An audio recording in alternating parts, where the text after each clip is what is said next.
Hello, and welcome to the Guilbault Girls Show, where you will have the opportunity to hear from mothers, fathers, siblings, and individuals themselves about their journey of living with a disability.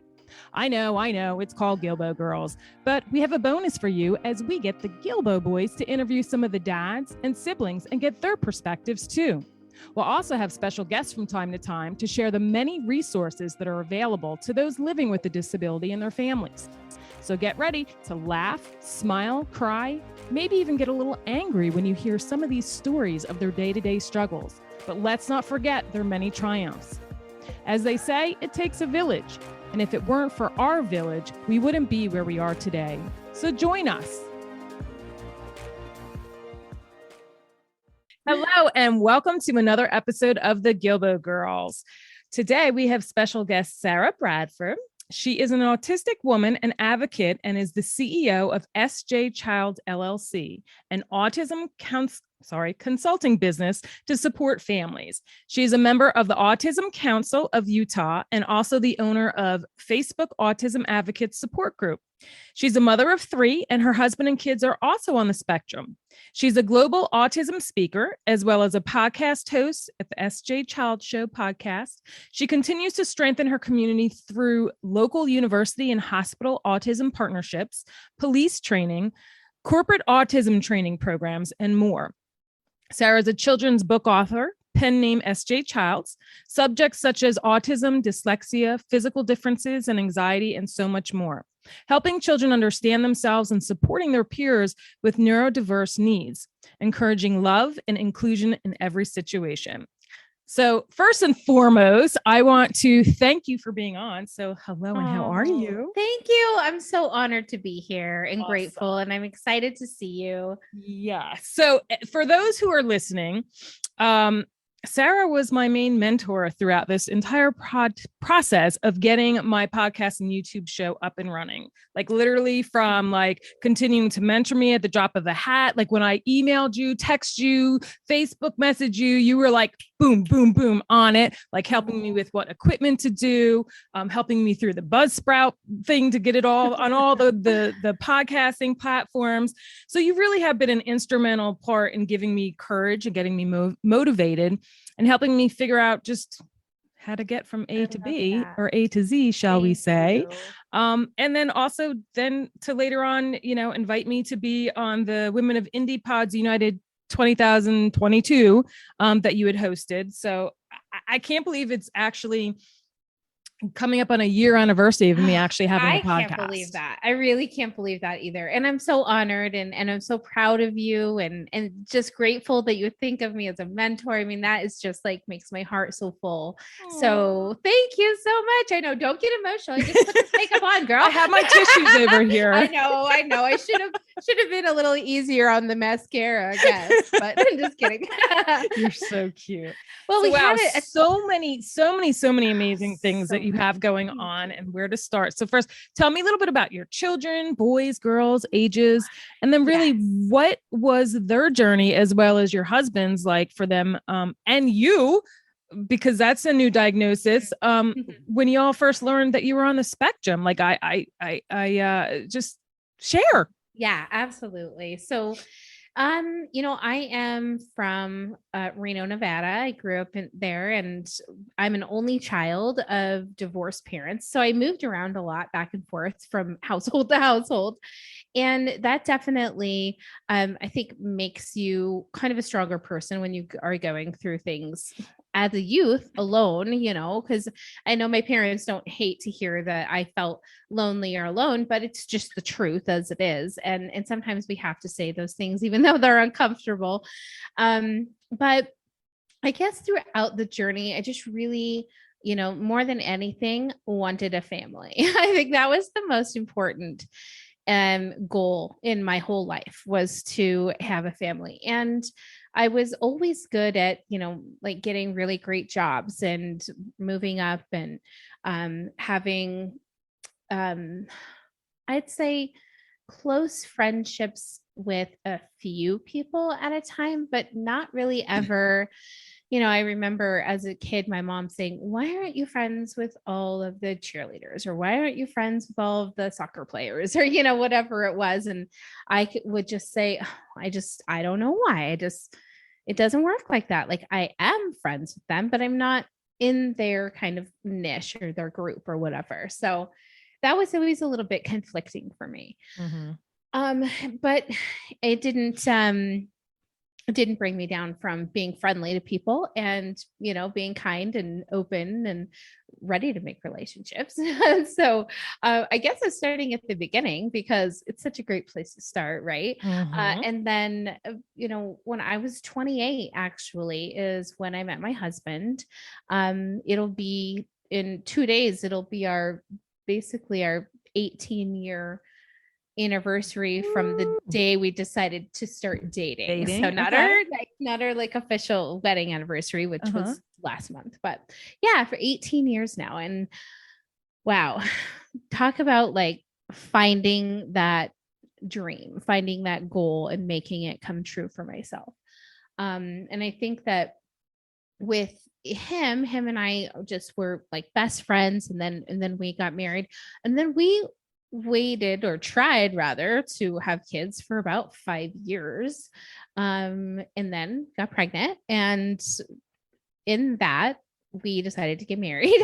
And through that process, DJ was born, and he had a daughter that we had been raising since she was 5, since I was in her life. So she was 10 at the time, and just getting, a new sibling in the household. And it was hard. It was hard to try to blend the family, learn how to give everybody the same equal amount of attention. And when DJ was 1 year old, well, I really was fascinated with early childhood education. And so I had purchased the Your Baby Can Read program, which was a DVDs and flashcards that you showed to your baby, your infant baby, and with the hopes that they would learn how to read early and help them have a successful future, right? So I started this with him at 1 month old, which I know sounds crazy, but I was really passionate about it and just really loved like neuroscience and really learning about kids' learning processes, which is interesting that then, when he was about 1 year old, we realized that he was reading. He was not making words or sounds yet, but he was reading by doing what the card said. Like you said, raise your hand, he'd raise his hand, or clap your hands, or point to something. Like he could do all the things that were spoken on the computer to him. But he wouldn't do things outside of that in the house, like, oh, look over here, DJ, or come walk over here. And so those things we're starting to notice. And the pediatrician said, at about 16 months, well, I think we'll have him evaluated. And at 16 months old, they can't at that point give a child an autism diagnosis. So they gave him a diagnosis of what's called pervasive developmental disorder, not otherwise specified. Got a mouthful of that, right? Yeah. PDD-NOS. And so what that means is your child has all the signs of autism, but is too young to be diagnosed with autism. So we're going to put him in early developmental process or early developmental intervention programs, which we started. And then throughout those, of course, like understanding that was the pre-diagnosis to autism, I started researching and learning more about autism myself, because at that time, it was 2011, I guess, 2009 or 2011. And I was just pregnant with my second child. And it was scary to find out that our life wasn't on the trajectory that maybe we had seen or had expected or anything like that. It was definitely an overwhelming process to go through, but it was also exciting to see like your child's reading at 1 year old. I mean, that's, and then we started to see in him when he turned 2, he started writing and he was nonverbal. And so from the age 2 to about late 3, almost 4 is when he finally developed speech. And that really was interesting. That was a process of me really doing a lot of research. And in that, somebody had recommended a gluten dairy-free diet. And I thought, okay, well, I'll see what that looks like. And so at the time previous to having him, I was a medical paralegal. And so I was really knew how to do medical research and really look into things. And I understood what I was looking at and what I was didn't know what I was looking for, but I understood what I found. Right. And that was and this is, I'm not a medical professional. I'm not by any means, this isn't advice or, anything like that. But what I did find from my own personal knowledge was that gluten and casein are both proteins, and that in the process of them entering the body and being processed, the proteins of the casein, which is the milk, was impacting and causing inflammation in the neuropaths, which was then causing him not to be able to speak and make words. And only reason I finally had that conclusion was that when I took the milk out of his diet, he said nearly 50 words in the first week that we removed milk from his body. And it obviously, that was proof enough to me, that anecdotal proof that it was causing delays. It was causing this, this block in processing for him. And from that moment on, I mean, it was just like they got bigger and bigger and bigger. And he was, the first words he wrote was purple turtle. So we weren't even working with like the ABCs or small things at a time. It was just jumping into like these huge things. Yeah. And then we realized he had a photographic memory. And so I went like kind of super child education crazy on him and just started teaching him geography, the states, the capitals, the countries, the continents, all of the fun, things like that. And then seeing how much he just loved it and absorbed it and recreated it on his own and just took this huge interest in academics. And so I decided to start finding ways to get him more information. So I found a program called Rock and Learn, which are music tied with like math and spelling. And it goes from all the way from preschool to like 8th grade. Oh, wow. And then once it hits the 8th grade level, you get like science, you get like physical science and life science and all the different types of sciences and a little bit of like social studies. And then it actually does like writing composition, and it goes all the way up to high school level of that. Well, he had memorized all of these DVDs by the time he was 5. Wow. So that is here he is, 5 years old, doing algebra with his preschool, and all of these amazing things. And it wasn't until he was about in 1st grade that everything, unfortunately, with the school system just fell apart. He had so much like success and progress and support in preschool to kindergarten. And then they didn't have the same program available after that. It just phased out. And after that, like he went to 2 different schools. We tried at 2 different places. He eloped both schools. And you don't really give people a second chance to lose your kid when they're 6 and they're autistic and they're wandering on the road. Mm-hmm. They left the school because it was like his 2nd day of school. He wasn't even very verbal back then. He was still, he had words that he could say, but that doesn't mean he knew how to communicate Yeah. And I think people don't really understand that when they hear nonverbal, okay, they can't speak at all. Right. But that's not also true. It's communication is very complicated. It has many, many layers. And it's not just this one word that means like you either do or you don't. There's like a million middle areas to that. And so for him, it was, I found out later that in just me asking him questions, he couldn't even tell me at the time that he was scared and that he couldn't find me. And so he left the school to find me, which breaks your heart as a mother and then breaks your confidence and your desire to send your child into a public school. And I researched, autistic schools. And unfortunately, this is the really sad part, Karen. He was too smart to go to these other schools. And he was too behavioral not to go to these other schools.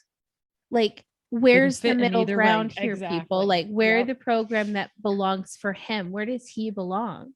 Yeah. So the only thing I could do was homeschool him and bring him home and just do all of the education from home. Luckily, I did find an online school program that is in a school district in our state. So it was accredited. It had a curriculum system. It was easy to follow. There was, things I didn't have to like go to the library and find history books, which believe me, he would have loved anyways. And we do that. But at the same time, when you find out a kid has twice exceptional learning, there are challenges and, pluses and minuses to both of those things, right? Because if people look at it, they're like, wow, he's a genius. He can, has a photographic memory, can memorize anything.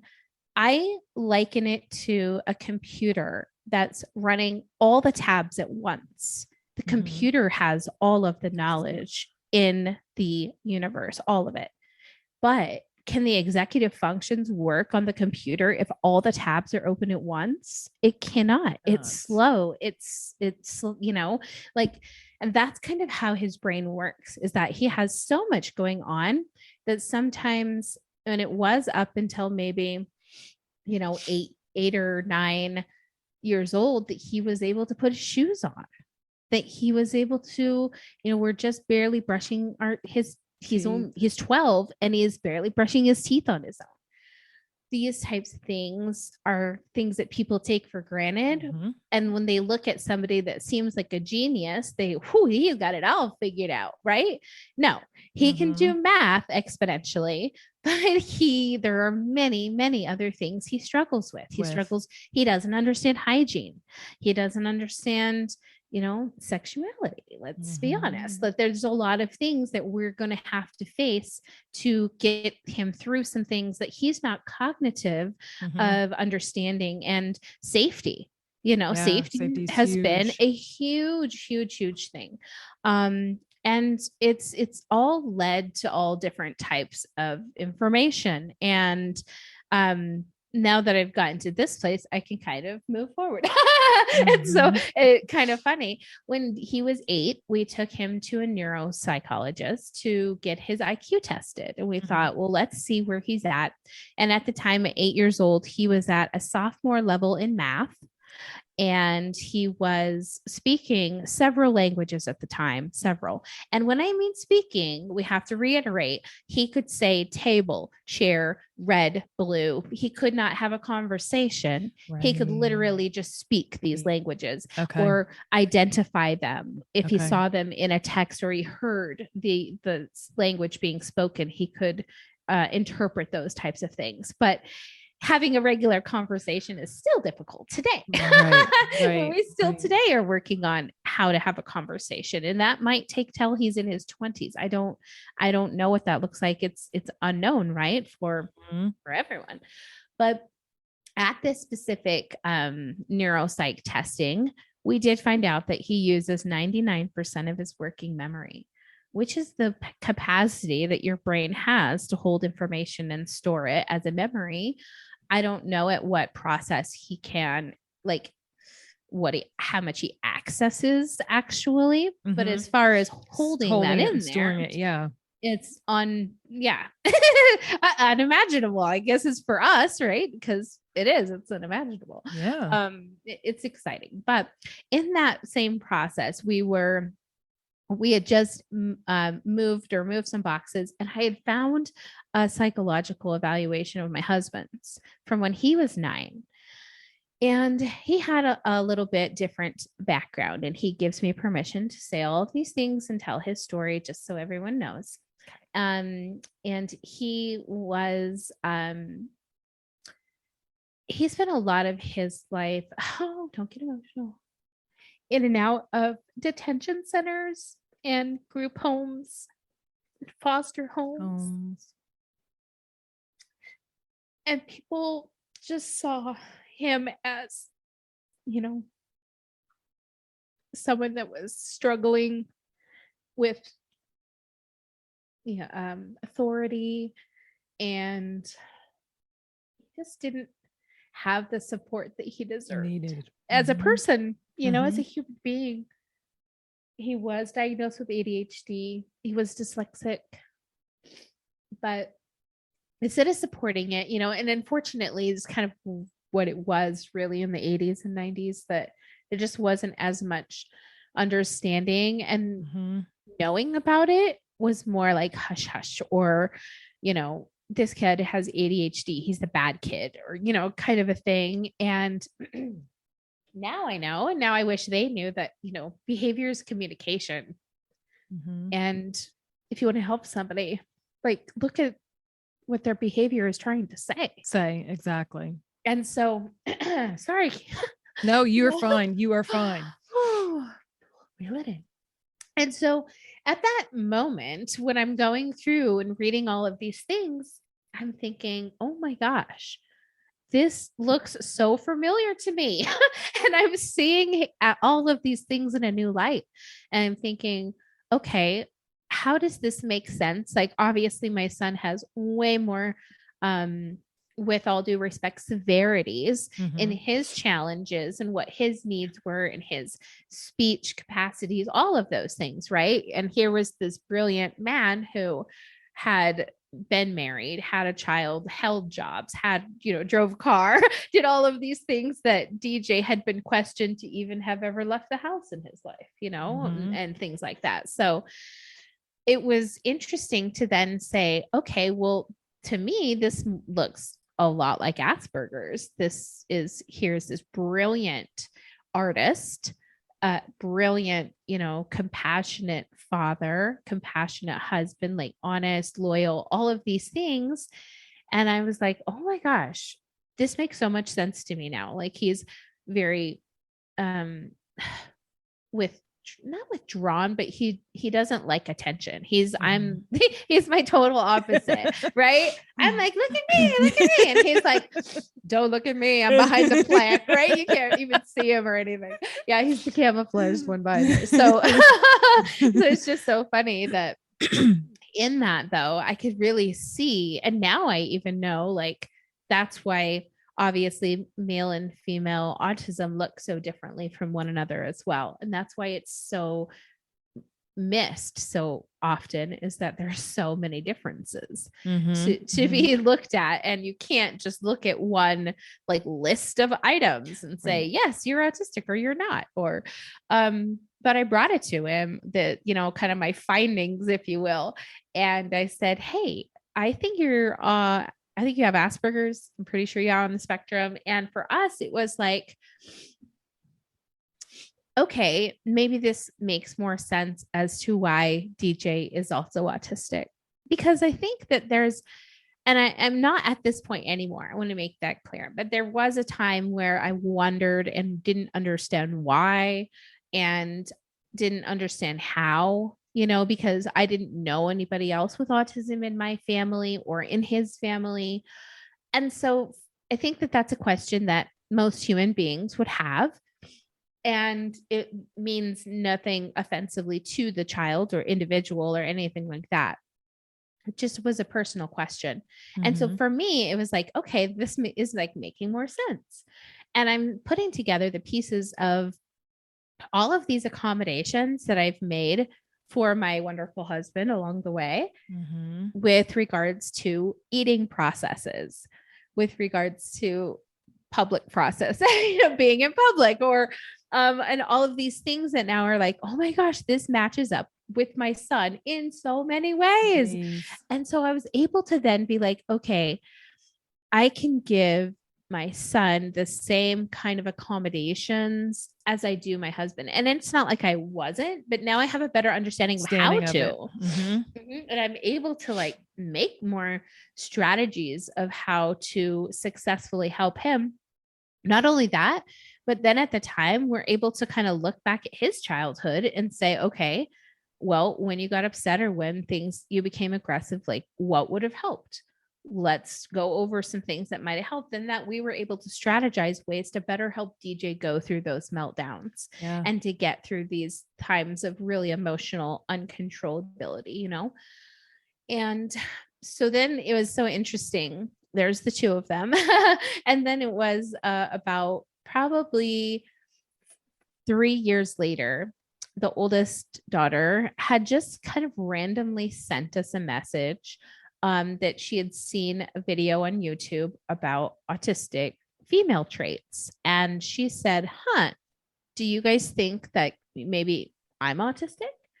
And we looked at it and we went, oh my gosh, that makes so much sense now. And she does not have a diagnosis and she hasn't pursued it or anything like that. Mm-hmm. And so it's only her own speculation and then us being like, oh, totally. But it's not, I won't talk about her too much because I don't want to. I don't have her permission first. Right. And I don't, and she's an adult. She's 22, almost 23. And so she has, her life is going in a different direction now.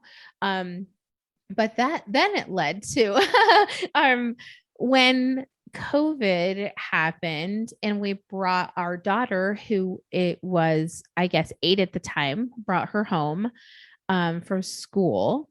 And I had told the teachers in previous years of school that I thought that she might be dyslexic, that I was concerned and wanted her to be tested.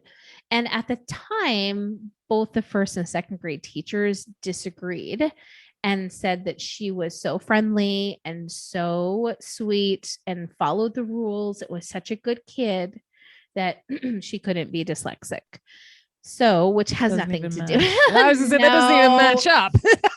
And being uneducated at the time and not really understanding, like I knew my husband had dyslexia, but it wasn't something we like dove into like we did autism, kind of a thing. And it wasn't until I realized when she came home and I was homeschooling her that I was like, yes, she is. Like, what's your problem, teachers? I just have more experience, I guess, looking at maybe what it means. And so I got her tested through the same online school DJ had been attending. We'd had so much success through, and the school psychologist came out to our town, spent like 3 hours with her. And when he left, just looked at both of us and said, dyslexia, autism, ADHD. And that was it. And we went, oh, okay. That's interesting. We never would have like, what, it was interesting because here's a child who was so early speaking. Like she was on it. As soon as she could say a word, she was saying all the words. As soon as she could put a shoe on, she wore everybody's shoes.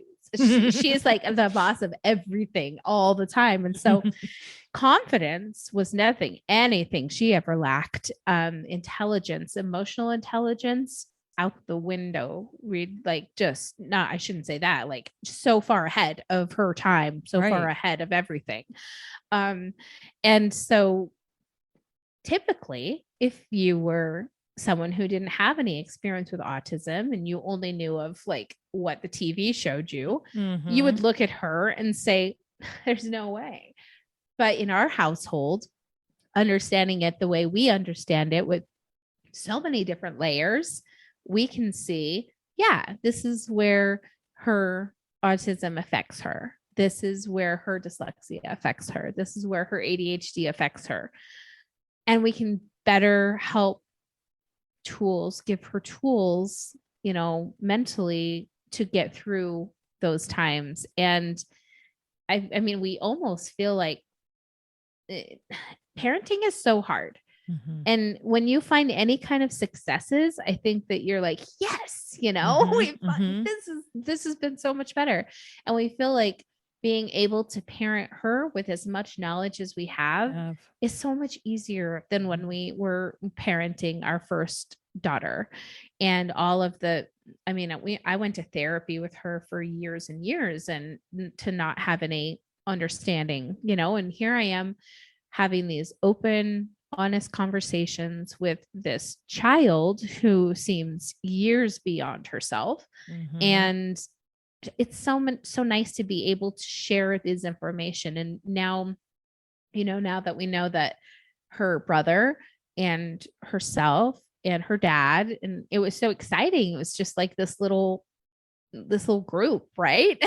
that they had, that they belonged to. And for me, it was wonderful. And then, but sometimes I would tease my husband, like, well, where do I belong? Like, where's my spot here? What's happening? What's going on with this? And so after she was diagnosed, it was apparent to me that there were so many similarities that she and I had, and she's only 10. So she hasn't even had enough lifetime to have any experiences outside of that. But even going back to the first, just, 3 or 4 years of my life, I can completely see now where if my parents would have had the knowledge I have now, this is like 10 years after my son has been diagnosed. Mm-hmm. Now I'm like, okay, yes, definitely. I definitely had sensory processing. I definitely had hyperlexia, which is where you learn very quickly and you memorize very quickly.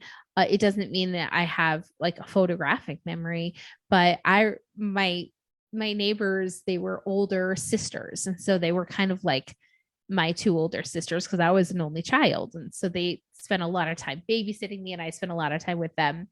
And they would make me memorize like Scorpion albums or, or things like that, like punk rock albums, all these things they would like make me memorize. And maybe because they saw that I would memorize music, song lyrics, like the year the record was out. They would just be able to like quiz me in front of their friends and show off all this stuff that this little kid knew, which is exactly what I do with DJ Bless His Heart, right?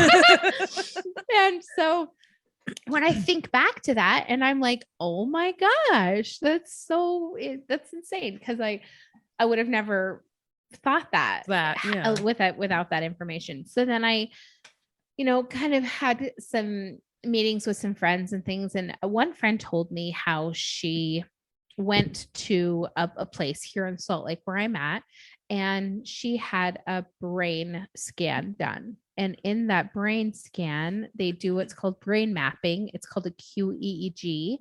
And in the process, they test the brain patterns that you have, and then they match them up with the whoever hundreds other ones. And then they find out what you're more like and not like.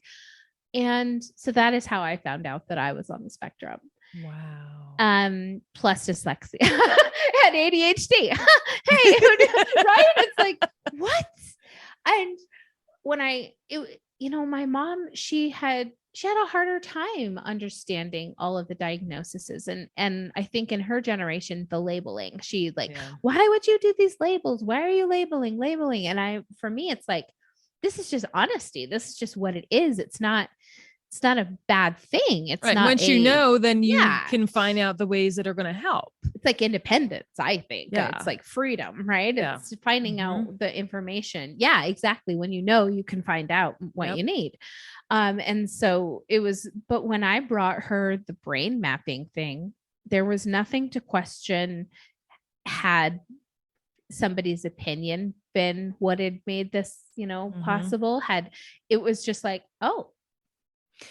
Okay. Well, I know I've been to several different courses and stuff on ADHD, and I'm trying to think of what the other ones were, but it was a toolbox. I think it was called like the toolbox for ADHD.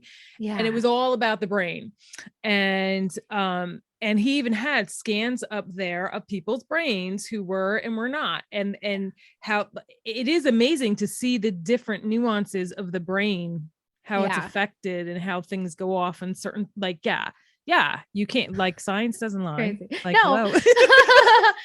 It was easier for her to accept that, I think. And so that's been nice. But what I didn't expect it to do, I didn't know that it could bring me like emotionally and intimately closer to my husband. Number one, like now that we shared this, and I also share it with my children. Now I'm like, oh my gosh, this is like the thing, the whole wrap. Like, I belong to this family. Like, we're all neurodiversely, like, neurodiverse, not the same. We're all different. And so, it's such I kind of joked one time. I said, it's kind of like a loaded baked potato. We're like all different parts of this yummy thing that, is made up. And, it was kind of funny when our daughter had got her diagnosis from the school, we had kind of said, well, should we like have an autism party? Do we make a cake and welcome her in, And so I think at this point, where a lot of parents are in their early years of finding out, or just, and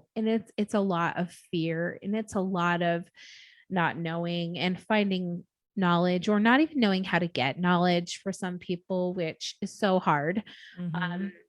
But that's why I started, communities on Facebook to try to help and get families and resources and knowledge. That's why I started my podcast, was to get be a louder voice to help people. And it's so, and the books too. I mean, the books were instrumental in helping me kind of start everything. And it was just a hobby I was going to do. And then it's turned out to be like the start of everything. So that's taken off. I mean, you've been tell us about some of the different conferences and stuff. I mean, you've been hosting and a part of like some pretty big groups. It's so exciting. So the Indie Pods one, I love the Indie Pods group. They not only do they put on fantastic like events, but I was, invited to host the women's event. And what an honor to have all of these independent women there together and supporting each other. And I've done corporate trainings for some pretty big micro, or software companies, right? I've just said it basically. So just kind of mute that part out. I've done some software companies. That has been nice. I've also been able to, I've been invited this November to speak at Utah Valley University, and I'll be doing I basically created just my own buddy program for reading and involving peers with their special need peers to help, just foster growth in our community with their peers. And so that's really exciting. I'm thrilled to go and do that. That'll be a first for me in person. Okay. And there'll be like 700 to 800, teachers there. Yeah. That'll be a really great audience to reach. But recently I also put together and hosted a wonderful, wonderful event called the 1 in 44 tour. Okay. Which was 1 in 44 represents the current US numbers of how many kids are diagnosed with autism right now, 1 in 44 kids. And I personally think that the number is off by probably 20 at least, because there are so many and overlooked females, other diversities. And so I think that that's really something that I just recently read a study that said in 2025, it'll be 1 in 2. So it's literally tripling. I think it said it was actually 10 times a year. It is like 10 times itself. And it's just because I think our perception of what autism really looks like, our perceptions and our ideas of what behavior consists of, or maybe to see that, like, this is my own personal opinion and might be totally hated, and I apologize, but I really think that maybe evolution of the brain and just of the human species might be a part of it. And I'm brilliant, so you might want to take that for no, just kidding.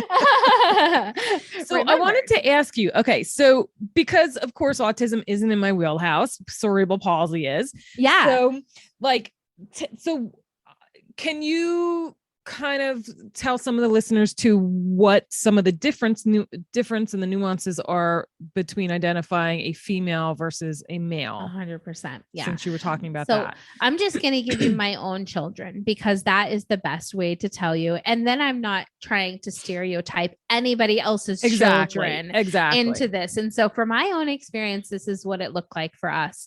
Our son was nonverbal until the age of 4.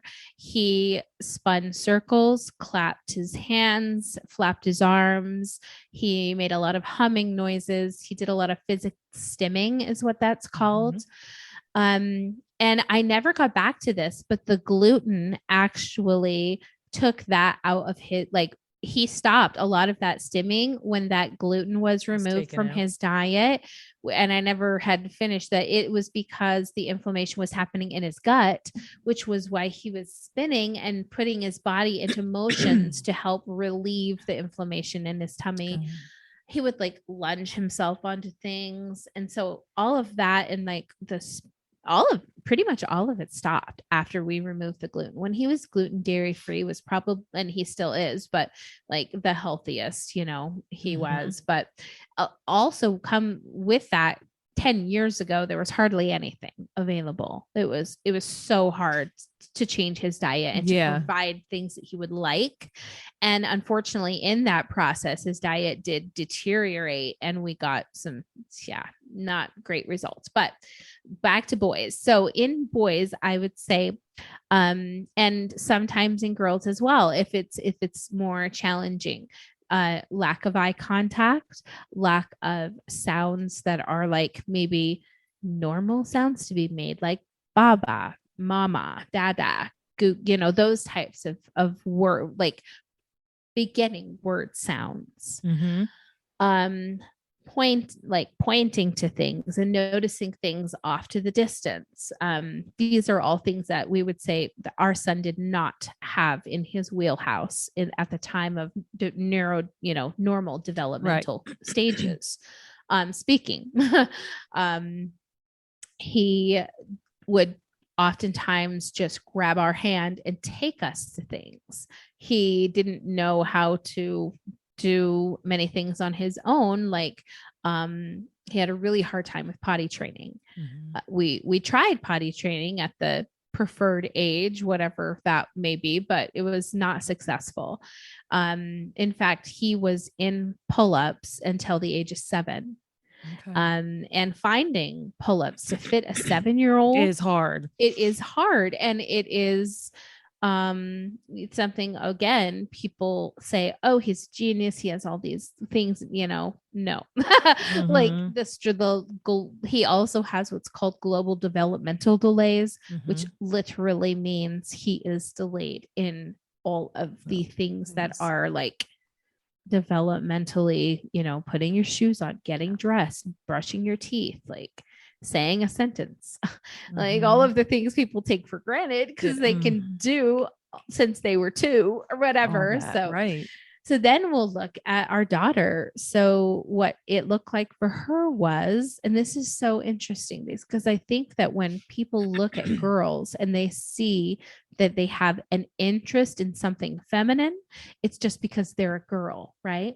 But if I would have known now what I know, then what I know now, and know that she loved shoes so much and shoes were her special interest and she would line them up, she would put everybody's shoes on. She was always in shoes, 2 different shoes, in these kind of shoes, his shoes, her shoes, their shoes, everyone's. It was literally like we couldn't go to a shoe store. She would try every shoe on. And shopping with this kid takes like 5,000 hours. And then we go back to the first one we tried on. Right? Uh-huh. It's like the craziest thing ever. Oh, bless her heart. But I think that, right, off the bat, dolls. She collected dolls. Nobody questioned why she was a girl. She liked dolls. Ooh, nobody questions that. We had to buy a doll every time we went to the Smith's toy aisle, just those little $2, $3 dolls that were in there. She had so many dolls, tons, and just these over obsessive interests. Definitely. However, her speech was, like I said, she was emotionally intelligent. She was speaking super fast. She was sewing at 5. She could shoot a bow and arrow at like 6 or 7 and shoot the target on like 6 feet away, like a 6-inch target. Like, this kid has like superpowers of masterability. Like, she masters things immediately when she does them. That to me is what her autistic superpowers are her abilities to be like masterful at so many things, and all the time, kind of like her mother, but so many projects, and just like all of these things like stacked up on top of each other. But and so it's kind of funny people. I think that also I can tell you what the challenging things for her are. And I think that the reason that they don't get diagnosed until they're older are because a lot of the challenges come with socialization. They come with confidence. They come with the idea that girls pathologically learn how to mask. I don't know why or how we're expected, or I can't explain that biologically.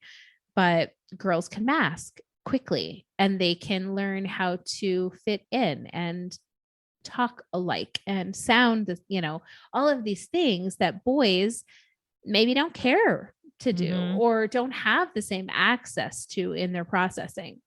And so that's why it looks so different.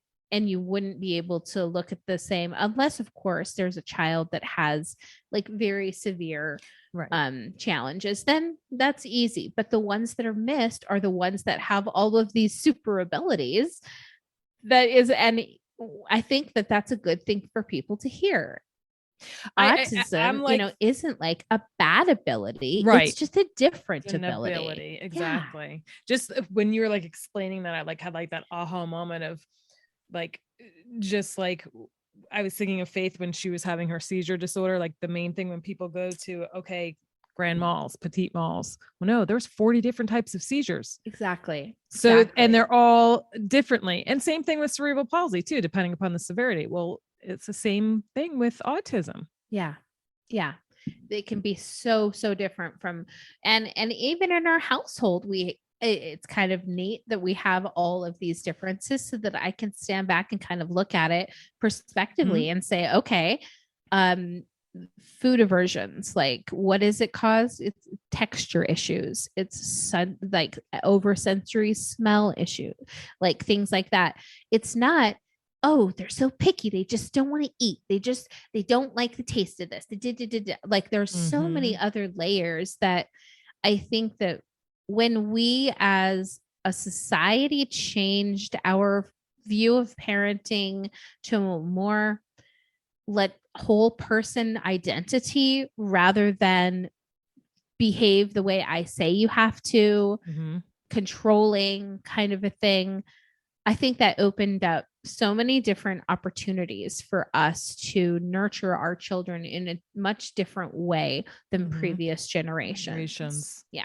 I agree. Yeah. And so that's kind of exciting, that like being able to help other families see that, that now I can see that maybe when my daughter gets home from school and, I should just like leave her alone and let her have some space alone.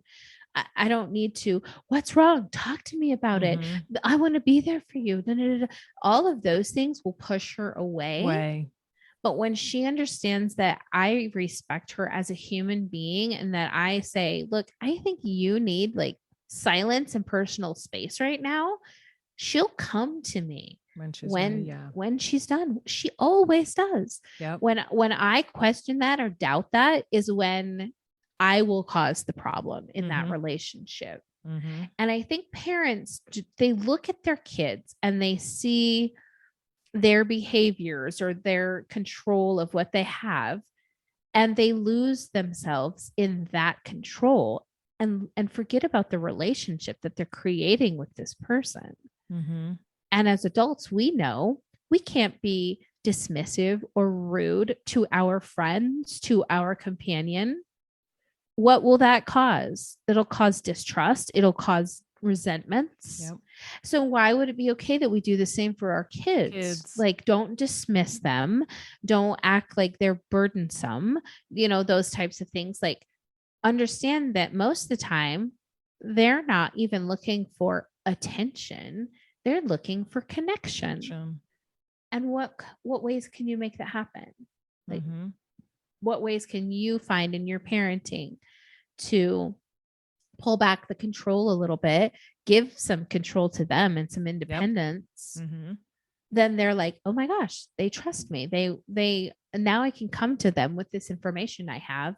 And that's the relationship that we've fostered with our youngest daughter, which I feel like is the most successful parenting relationship that we've had thus far. And not that our son isn't, but his is still, it's going to be a lifelong situation. And that's not something you can just wrap up and say, oh, it's going great. It's going to be like, it goes day to day. It will go day to day. Right. Exactly. So speaking, about your podcast and your shows, what kind of topics and guests do you have on your show? And how would one contact you to be a guest on your show? Yeah, thank you so much.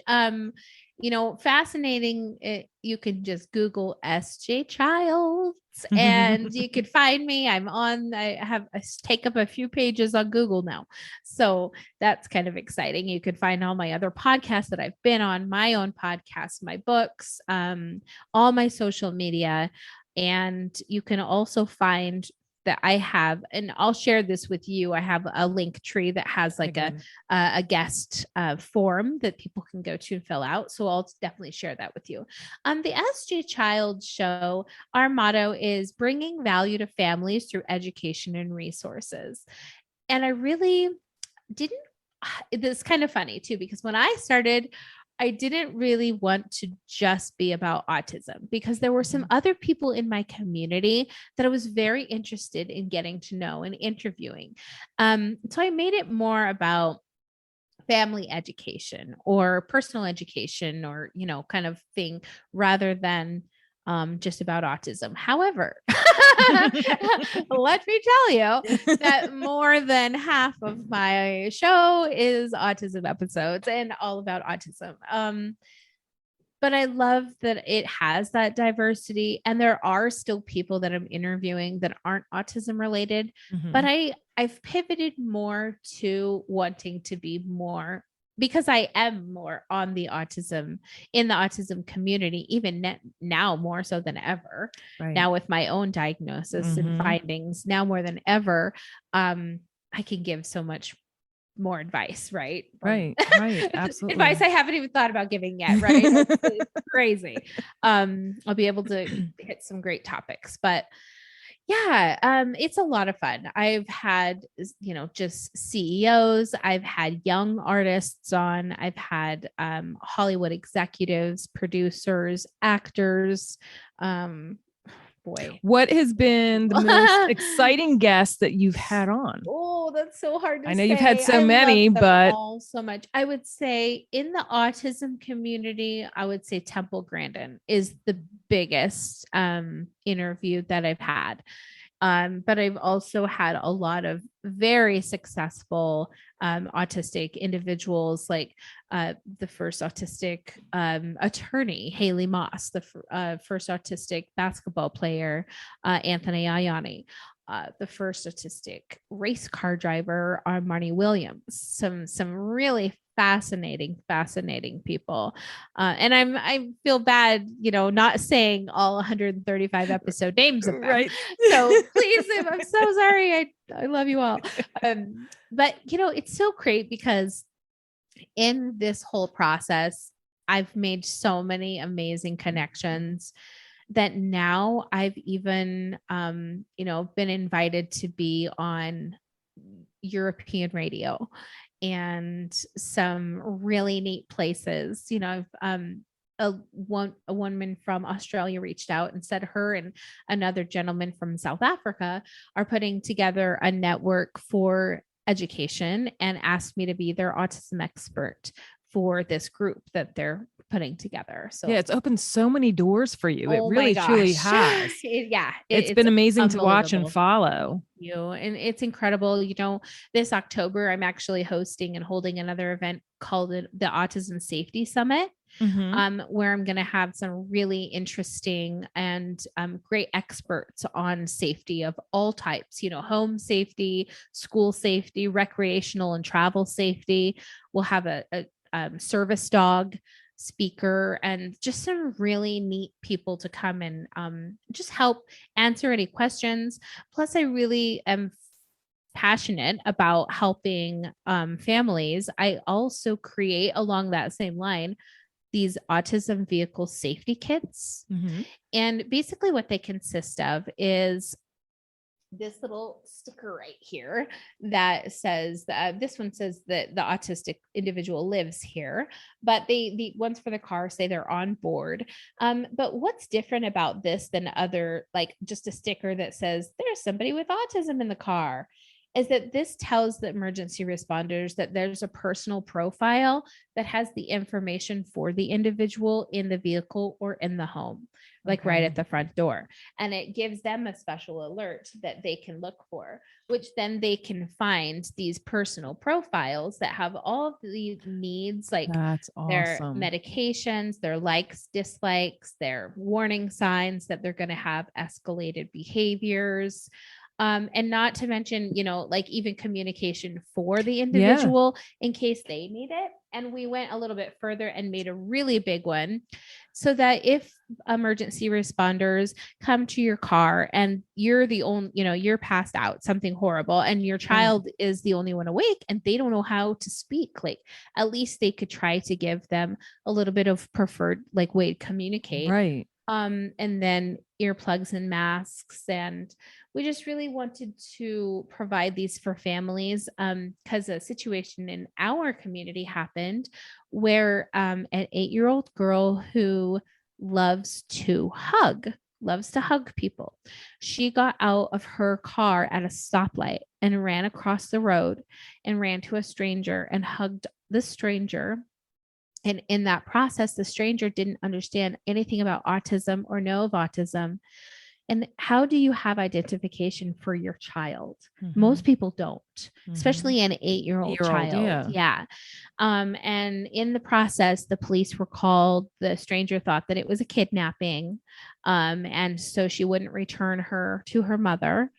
And she was obviously just so distraught and upset. And when she came to me and was, just so upset about this, I thought, well, what in the world could I do to help? Like, how could I even start to do anything? And then, so I made these kits kind of for her and in her name, basically to say like, this is so important that people have a way to show emergency responders, like, this is my child and this is their, like, there's a place for their picture. And it's really exciting because in this summit that we're going to be having, I also found a group that this is really great for a lot of your listeners. Probably it's a group called ifineedhelp.org. And they make wearable QR scan codes. Get out. That have the information that only can be accessed, on a website that has like if like your child is lost and they, find their way to a police or something, they can scan this and the child they can find their caretaker, find where they live, find what their medical information is, just all of this like That's incredible. amazing. Like, Yeah, yeah. So amazing. They're going to be speakers at the summit. So I'm really, just passionate about helping families, helping these kids, just trying to change the world, Karen. Yep. Just trying to do my part, right? And walking the path of hopefully a good leader in the autism community. Well, I love it. Thank you. I want to thank you so much for taking the time and being on the thank show. And I have one last thing I had sent. I don't know if you read it, about choosing a word that's something meaningful to you, because I'm going to go ahead and hand stamp it on a token. And I give all my guests one. So if you could choose one word, what would that be and why? Oh, I'm going to have to say love, because I think it encompasses all. And it encompasses all that I want to do and that I want to have. So I'm going to go with that. Awesome. You get a little choked up. Is there anything that you want to share before we wrap it up? Oh my gosh, it's been so long. I can't believe I talked your ears off. Thank you guys so much for being such great followers for the Guilbault Girls. I'm just so proud of you and just honored that we have this friendship and have each other to support. So if anything, just keep supporting Karen and know that we love her so much. Aww, I love you. Thank you. It's been so great to be here. I'm so excited that we got to spend this time together. Yes. Well, thank you. All right, everybody, stay tuned for more episodes to come. Thank you for joining us as we spread awareness through our personal stories and the many resources shared. You can help us by joining our village simply by sharing our show to the masses. If you would like to support the Guilbault Girls on another level, click on the link in the show notes to make a donation in any amount. Add your address and you'll receive a hand-stamped token with the word village on it in appreciation. Be sure to subscribe to our Guilbault Girls podcast and YouTube show, and don't forget to follow us on Facebook and Instagram at Guilbault Girls. Till next time.